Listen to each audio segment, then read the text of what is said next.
buen día, agradeciendo a OPD Servicios de Salud Jalisco por la invitación a participar dentro de este curso virtual.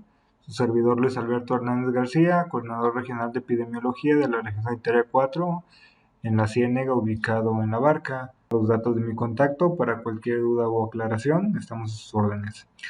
El tema que les voy a platicar el día de hoy tiene que ver con la vigilancia epidemiológica del virus de la inmunodeficiencia humana, también conocido como VIH. Y a manera de introducción, de manera muy sencilla, que es un lentivirus, el VIH, de la familia Retroviridae, en dos serotipos, el serotipo VIH1 y VIH2.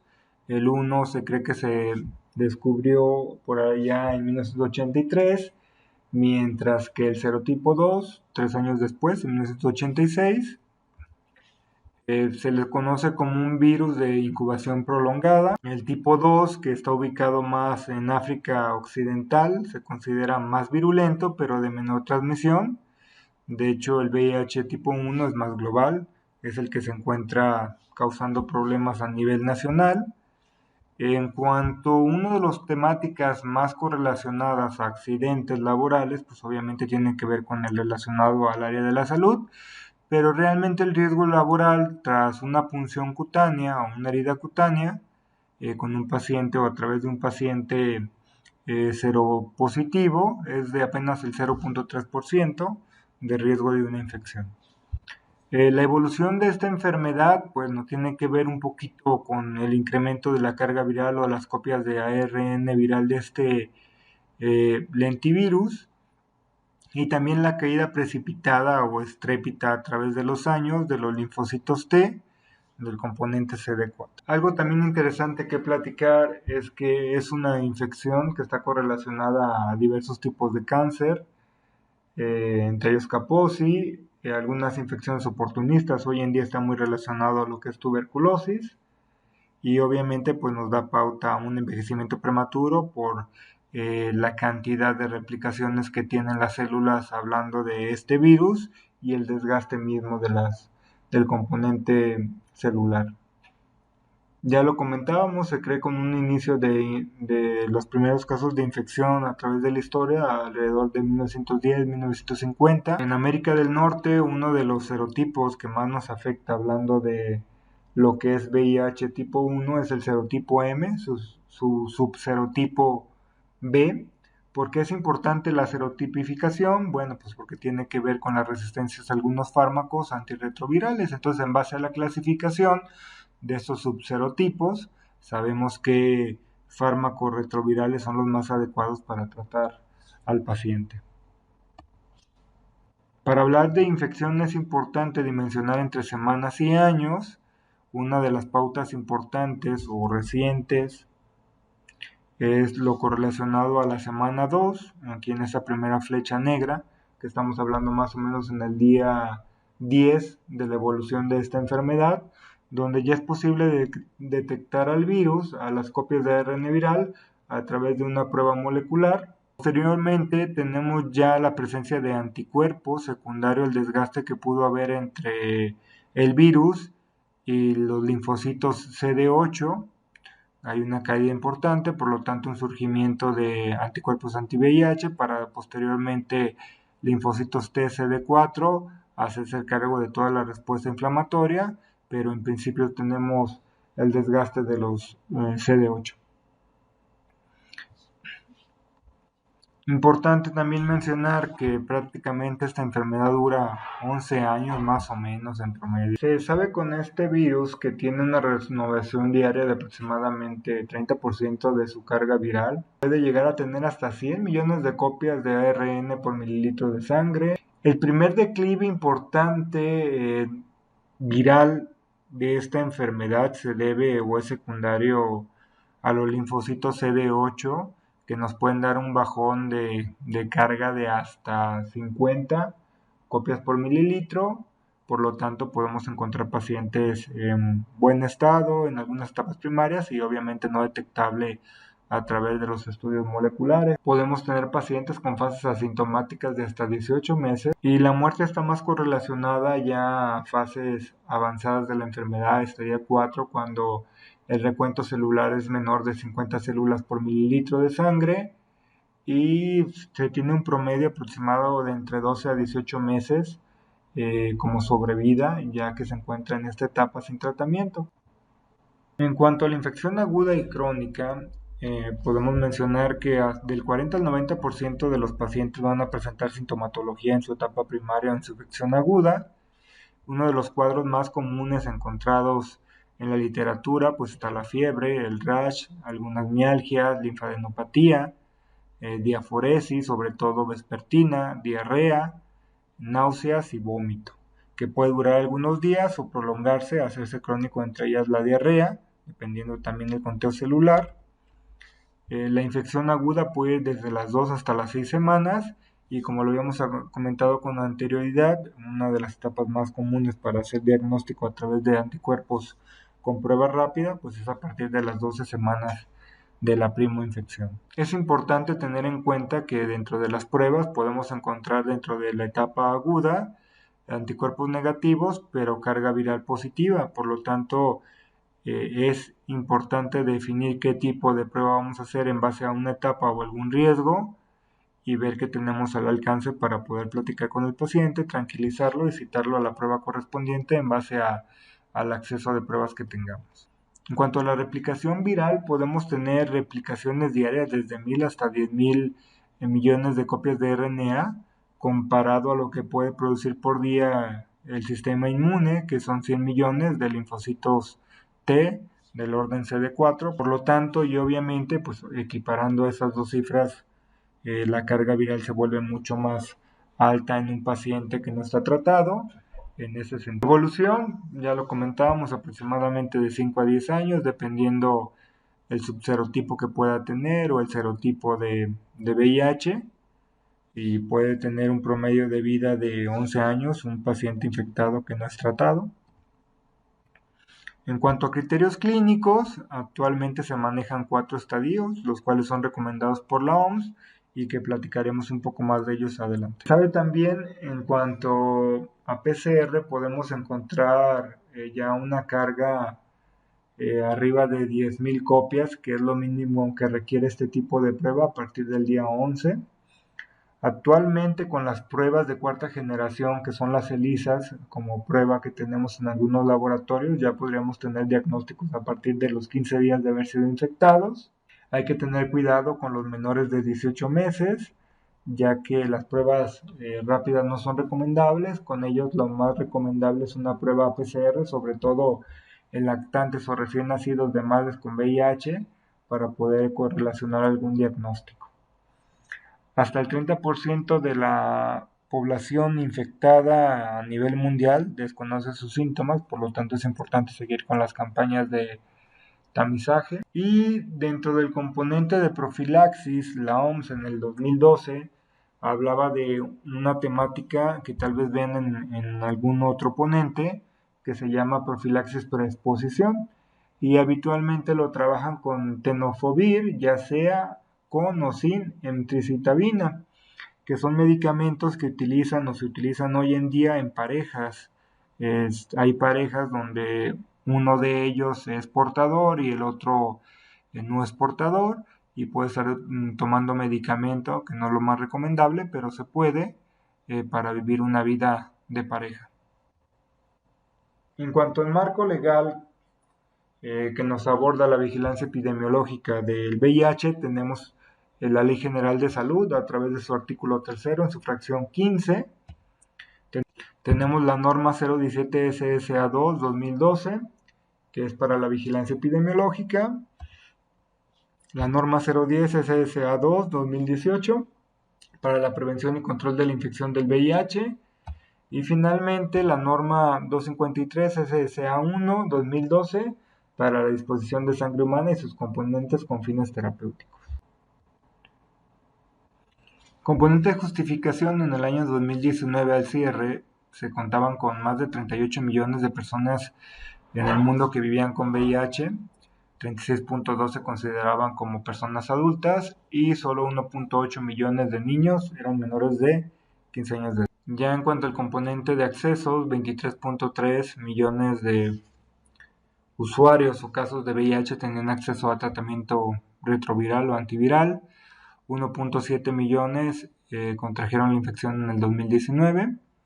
690,000 fallecieron a causas correlacionadas al síndrome de inmunodeficiencia adquirida, secundaria VIH, y 8.1 millones desconocía que vivían con VIH. Es importante mencionar que en el 2013, a través de la Junta Coordinadora de la UNO-SIDA, se determinó que a partir del 2015 iba a surgir la estrategia triple 90 o 90-90-90, con fines de al año 2000 alcanzar algunas metas o números interesantes. Entre ello era que el 90% de las personas que vivían con VIH, en primer lugar, fueran diagnosticados, conocieran sobre su enfermedad. 90% de las mismas fueran diagnosticadas y empezaran a recibir tratamiento. Y finalmente, 90% de las personas que ya estaban recibiendo tratamiento tuvieran niveles adecuados de recuento viral y obviamente de recuento celular, o sea que fueran pacientes controlados. Entonces, en resumen, el 90% de todos los que viven con VIH fueran diagnosticados año con año, el 90% de ellos estuvieran recibiendo tratamiento y el 90% estuvieran controlados. En cuanto a los mecanismos de vigilancia que tenemos como programa a nivel nacional y a nivel estatal, bueno, contamos con la declaratoria a través de los sistemas de información de la Clasificación Internacional de Enfermedades. Tenemos la versión 10, que nos da la pauta del Z21 para la enfermedad por VIH, y para la CIE 11, que es la nueva clasificación que estará surgiendo dentro de los próximos años, tenemos la 1C62. En cuanto a notificación, tenemos tres tipos de notificación: notificación inmediata dentro de las primeras 24 horas, notificación semanal, que es a través de registro, y la notificación especial, sobre todo del componente de mortalidad. En cuanto a la metodología que estamos utilizando para hacer los reportes, tenemos la metodología convencional, que puede ser a través de vía telefónica, que habitualmente se hace de las unidades tanto públicas como privadas a epidemiología regional. Tenemos los estudios epidemiológicos, estudios de brote, censos nominales, registros laboratoriales y por supuesto el registro nacional de mortalidad. En cuanto a la situación epidemiológica, tenemos a la prevalencia nacional del año 2018, teníamos aproximadamente 2 casos por cada 1,000 habitantes mexicanos entre los 15 y los 49 años. Esto comparado a tasas que son las más grandes a nivel mundial, que son en África, que van desde los 47 hasta los 250 por cada 1,000. Para el cierre del 2019 se habían reportado 306,277 casos acumulados, con una correlación de 4:1 hablando de hombre-mujer, lo que representa el 80% de casos relacionados a hombre. Jalisco, a nivel estatal, representa el cuarto lugar en cuanto a casuística, con 17,333 casos, con una porcentual de 5.7 a nivel nacional. Los grupos más afectados se encuentran entre los 20 a 40 años, que representa el 80.4% de los casos, y hablando de uno de los grupos recientemente más afectados, está el de la edad comprendida entre los 15 a los 24 años, el cual tuvo en el último decenio, del año 2010 al 2019, un aumento de 104.2%. En cuanto a mortalidad, tenemos 4 muertes por cada 100,000 habitantes correlacionadas a SIDA, 7.9 por 100,000 en el grupo de 25 a 44 años, y la correlación hombre a mujer a razón de 5:1. En cuanto a la transmisión, la mayor cantidad de casos que se dan en el país están relacionados a la vía sexual, con 96%, la vía sanguínea, hablando de drogas intravenosas y trasplantes, tanto sanguíneos como de otros órganos, 2.4%, y finalmente el componente perinatal con una porcentual de 1.6%.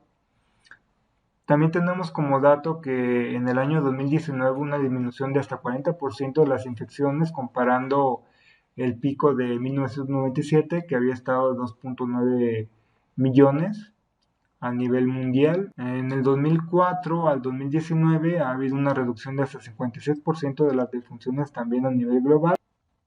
En cuanto al componente de poblaciones de riesgo, tenemos un componente de población clave, que es uno de los grupos que tenemos que tener en cuenta para estar buscando los tamizajes: hombres que tienen sexo con hombres, hombres o mujeres trabajadoras sexuales, el componente de homosexualidad y los usuarios de drogas intravenosas.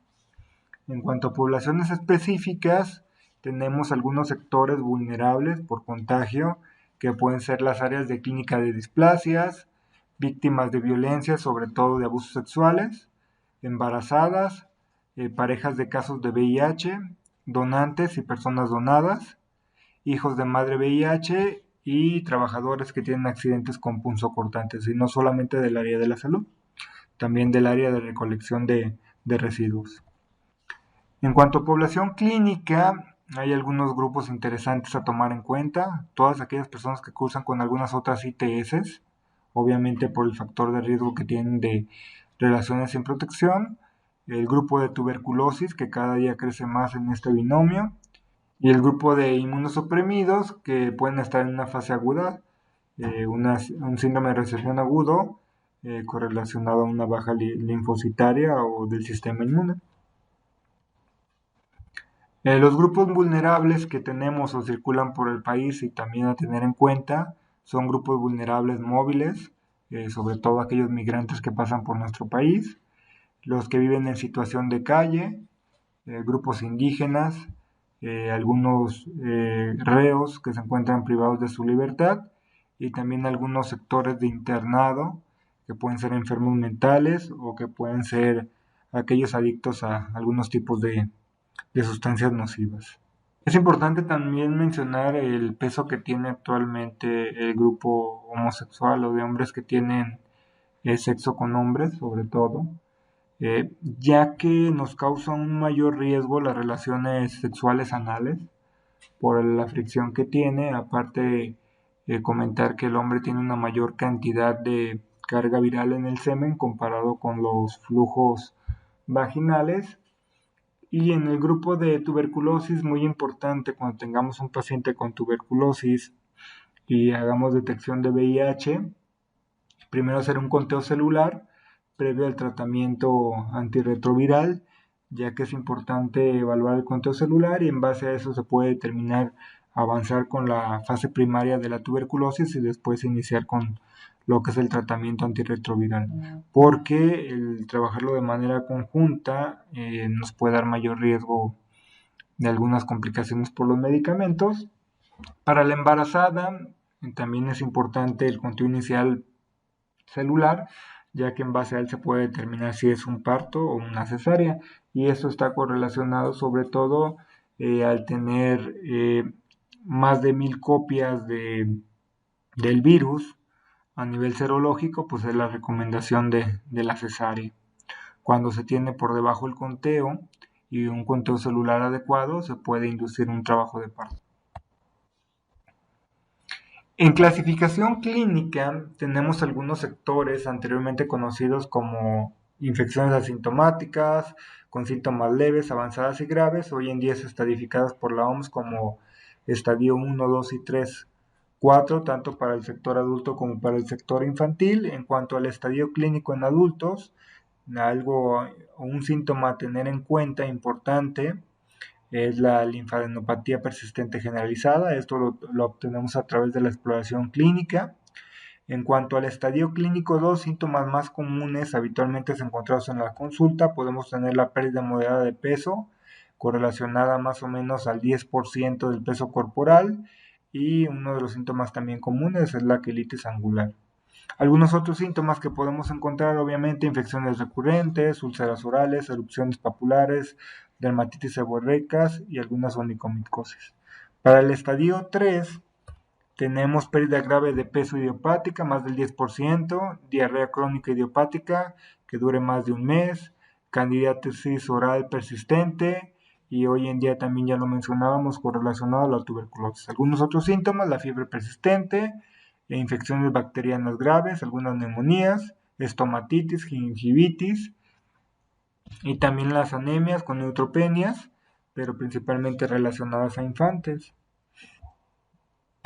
Finalmente, el estadio 4, que se conoce o habitualmente se conoce a través del SIDA, tenemos el síndrome de confusión por VIH, también conocido como SIDA, neumocitis carini, representado como una neumonía, neumonías graves, infecciones crónicas por herpes, candidiasis esofágicas, las tuberculosis de otras formas, algunos tipos de cáncer ya lo comentamos como el sarcoma de Kaposi, infecciones por citomegalovirus, toxoplasma, algunas encefalopatías por VIH, micosis sistémica, septicemias, algunos linfomas, carcinomas invasivos también a nivel cervical, entre otras muchas patologías, sobre todo también algunas relacionadas al tratamiento antirretroviral.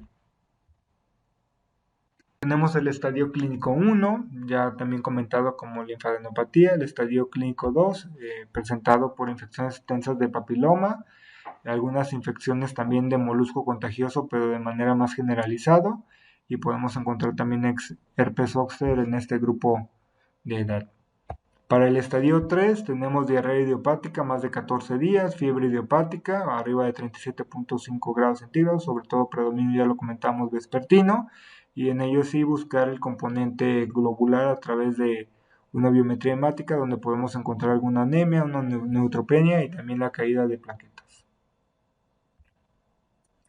Y finalmente el estadio 4, también con algunas infecciones muy parecidas a lo que es la etapa adulta prácticamente. En cuanto al componente inmunológico, también existe una clasificación. Esta la vamos a tener en dos partes. La primera relacionada a la edad, con mayores de 5 años. En cuanto a menores de 5 años, se clasifica en tres grupos: menores de 11 meses, de 12 a 35 y de 36 a 59 meses. En cuanto a la inmunodeficiencia celular, bueno, tenemos leve, avanzada y grave. Y sobre todo tener en cuenta, pues obviamente lo que conocemos ya etapas avanzadas, cuando tenemos una caída de más de, o en cuanto al recuento, menor de 200 células por milímetro cúbico, o también correlacionado a menos del 15% en cuanto a porcentual. En cuanto a las funciones que se deben realizar por parte de la unidad de salud a través del nivel local, tenemos la detección, que tiene que ir dirigida a todo aquel grupo poblacional de riesgo y a quien lo solicite en la unidad de salud. La notificación se realiza a través del modelo SWIBE, que esto se realiza de manera semanal. Como unidad de salud tendríamos que estar mandando los controles de muestras, previo consentimiento informado, en base a lo establecido por la norma. Sin embargo, es una actividad que por lo regular los hacen las unidades que tienen el módulo de VIH, en conjunto con CUESIDA.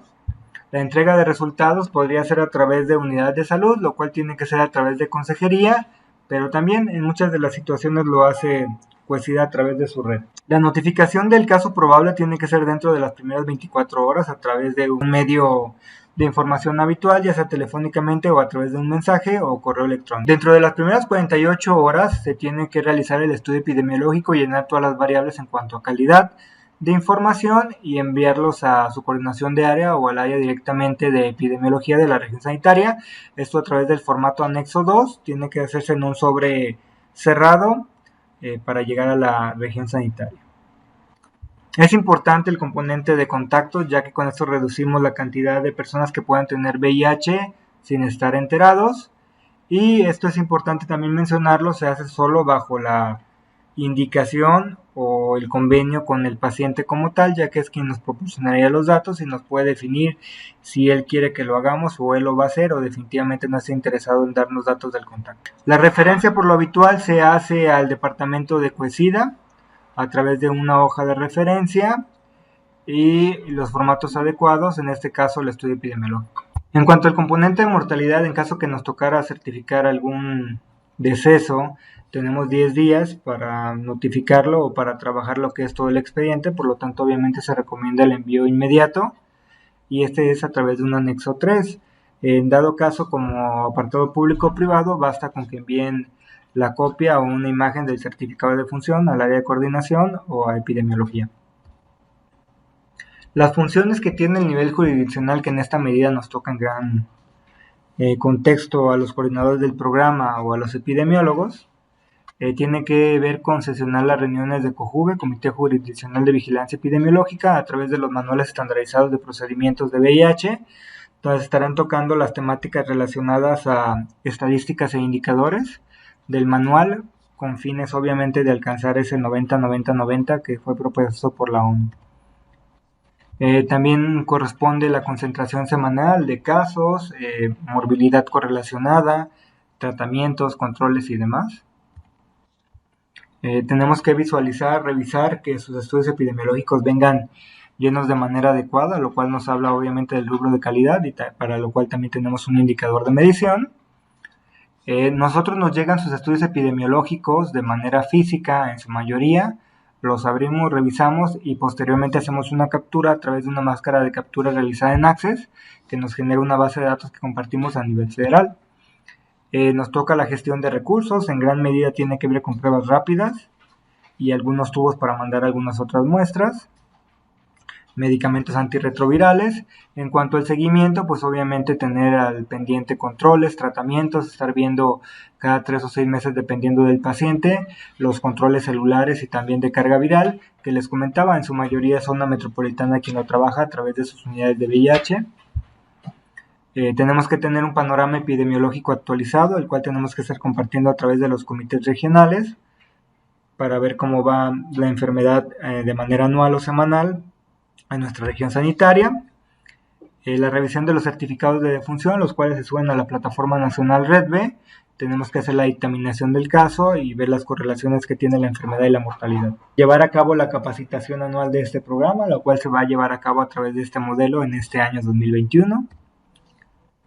Estar haciendo el análisis de la información a través de los indicadores operativos, tanto del programa como del manual estandarizado de procedimientos de vigilancia epidemiológica, y también la supervisión de múltiples unidades correspondientes a la región sanitaria para ver cómo se trabajan los procedimientos establecidos a través de esta capacitación. Contactos, es un punto muy importante, ya les comentaba que tiene que ver con el componente de reducción de la enfermedad o de la morbimortalidad. Y obviamente para llevarlo a cabo pues tiene que ser previo consentimiento del caso o del tutor del caso, hablando de un menor de edad, que se nos den informes y podamos acudir a visitar a esta persona. Obviamente no se le dice quién es el contacto o quién es el caso, solamente se dice que es un contacto de un paciente probablemente positivo o positivo a la enfermedad y que tenemos que hacer algunos estudios si él no lo permite.